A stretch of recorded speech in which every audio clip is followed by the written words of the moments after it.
Kalian tahu nggak sih, kalau karbon yang bikin bumi kita jadi panas, ternyata bisa bikin kita jadi cuan loh. Emang iya? Karbon adalah sebuah unsur kimia yang secara alami terdapat di seluruh kehidupan, baik di tanah, tumbuhan, hewan, udara, hingga tubuh manusia.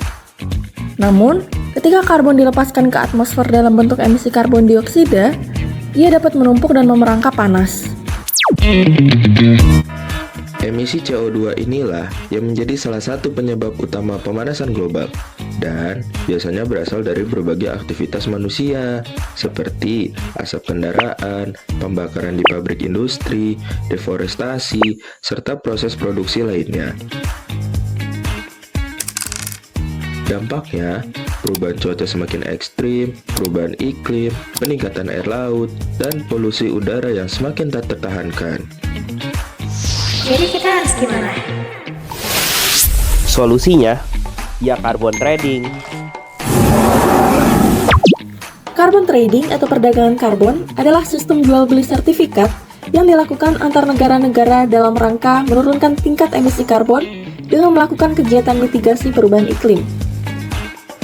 Bayangin aja, ada sebuah pasar, tapi bukan pasar yang jual sayur atau buah, tapi pasar yang menjual hak untuk melepaskan karbon.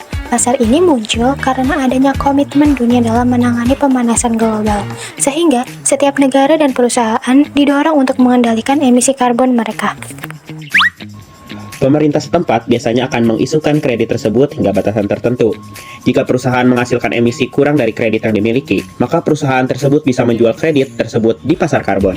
Namun, jika emisi yang dihasilkan melebihi kredit yang dimiliki, maka perusahaan harus membayar denda atau membeli kredit di pasar karbon. Dengan demikian, negara-negara di dunia dapat mengontrol jumlah emisi atau jejak karbon yang dihasilkan dan mengurangi dampak gas rumah kaca secara signifikan.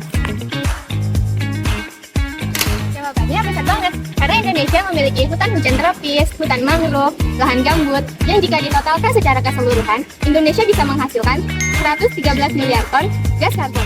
Bayangin aja, tiap hektar hutan yang kita jaga akan menghasilkan kredit karbon untuk dijual yang hasilnya untuk bisa mendukung masyarakat lokal, melestarikan hutan, dan mengembangkan energi bersih.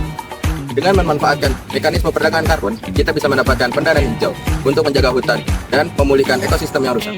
Pada akhirnya, carbon trading bukan hanya tentang angka dan kredit saja, tetapi juga tentang masa depan kita, masa depan bumi kita, dan masa depan Indonesia sendiri.